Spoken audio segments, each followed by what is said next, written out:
Good afternoon. We are going to discuss week 12 discussion on content analysis. A content analysis research study is a qualitative and quantitative research method used to analyze the presence, meanings, and relationships between certain words, themes, or concepts within text or sets of text. These texts can include books, essays, interviews, speeches, websites, media content like news, articles, or shows, social media posts, and more. Researchers conduct content analysis to make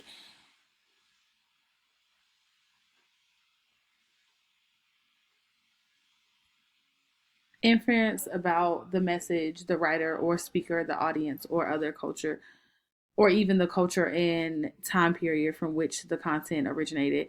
Content analysis helps break down large volumes of information to into manageable categories, providing insight to help answer specific research questions.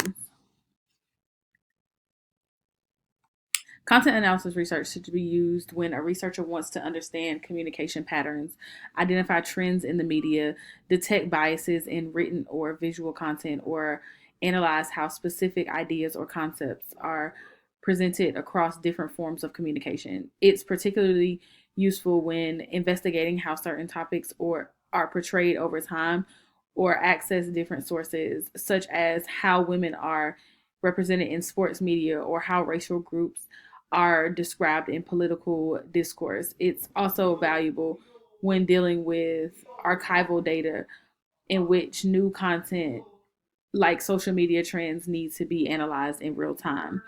The methodology used in content analysis research generally involves identifying the research questions, selecting the content to be analyzed, developing a system of coding that content, and then interpreting the results. Researchers may define the units of analysis, whether it's single words, themes, characters, or whole paragraphs, and then determine the context of the coding, though encoding those units. Content analysis can either manifest where you're looking at what is explicitly stated, or where you analyze underlining meaning in the message. Researchers often go through steps like pre-testing coding rules, categorizing contents, and running frequent analysis to interpret the data in a meaningful way. When it comes to coding, there are two main types: manual coding and computer assisted coding. Manual coding involves researchers reviewing the content and applying the codes by hand, which can be very time consuming, but also very detailed. Computer assisted coding uses software to process large amounts of text and categorize it based on specific algorithms or keyword matches.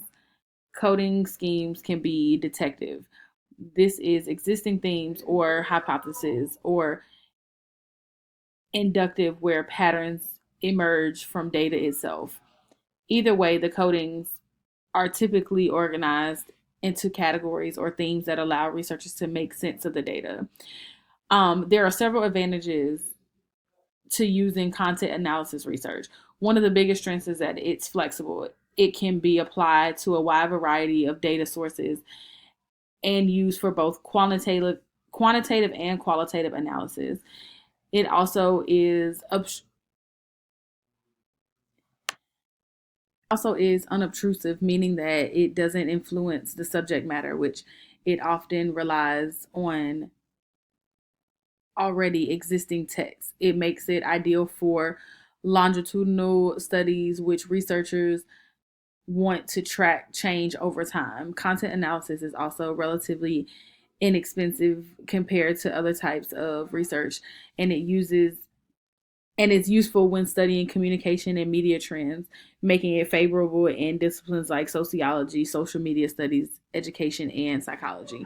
However, it also has disadvantages to content analysis. One of the main challenges is subjectivity, especially in qualitative content analysis, which researchers might interpret themes differently. Coding biases can occur, and unless intercoder reliability is ensure the data may not be consistent. It can also be difficult to capture the full meaning of the context of the message, especially when dealing with sarcasm, irony, or culturally specific references.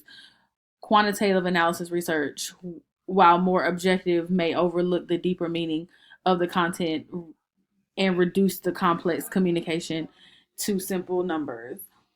Context analogy can be used to study a wide range of populations and situations. For example, it can be used to analyze political speeches, to how often certain themes are brought up, such as freedom or equality. It could be used to study gender representation by analyzing how many women and men are portrayed in children's television shows and or advertisements.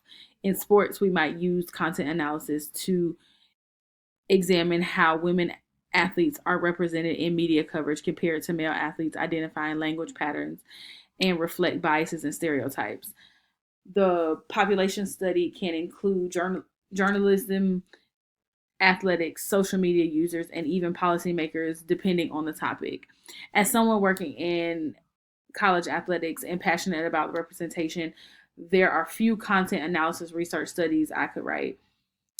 In one idea is to analyze how female student athletes are portrayed in university press conferences compared to their male counterparts, looking at language, length, and focus on coverage. Another study could focus on how HBCUs are represented in national sports media outlets compared to predominantly white institutions, especially during high profile events like March Madness or football bowl games.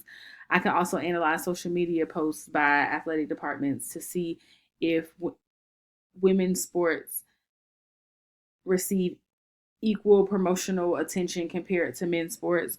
Those kind of studies are not only help reveal biases and inequalities, but also serve as a foundation for how change an institution presents and support their athletics. In conclusion, content analysis research is a powerful tool for understanding communication and uncovering patterns across text. It's especially useful in fields like education, media, and sports when you want to explore representation, language use, and social trends.